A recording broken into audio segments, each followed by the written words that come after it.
വാതക ശ്മശാനം പ്രവർത്തിക്കാത്തതിൽ പ്രതിഷേധിച്ച് കടപ്പുറം പഞ്ചായത്ത് ഓഫീസിന് മുന്നിൽ മൃതദേഹവുമായി പ്രതിഷേധം.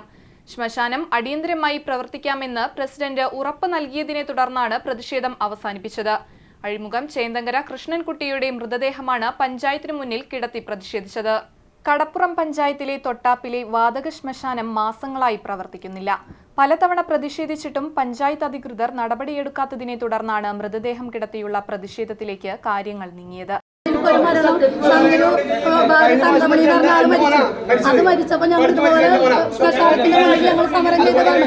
അത് കഴിഞ്ഞ ശേഷം വേറെ കുട്ടി മരിച്ചു, അപ്പോഴും ചെയ്തില്ല. ഇത് നിരന്തരം മരണങ്ങൾ നടക്കുന്നുണ്ടെങ്കിലും ഈ പഞ്ചായത്തിന് യാതൊരു രീതിയിലുള്ള അനുകൂലമായിട്ടുള്ള സാഹചര്യമുണ്ട്. അതുകൊണ്ട് ഇത് വെച്ചിട്ട് എന്തെങ്കിലും മുന്നോട്ട് കൊണ്ടുപോകാൻ ജനങ്ങൾക്ക്. പ്രതിഷേധത്തെ തുടർന്ന് പോലീസ് സ്ഥലത്തെത്തി.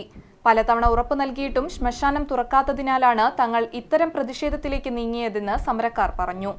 പോലീസിന്റെ സാന്നിധ്യത്തിൽ നടത്തിയ ചർച്ചയിൽ ശ്മശാനം അടിയന്തരമായി തുറക്കാമെന്ന് പ്രസിഡന്റ് ഉറപ്പ് നൽകിയതിനെ തുടർന്ന് പ്രതിഷേധം അവസാനിപ്പിച്ചു.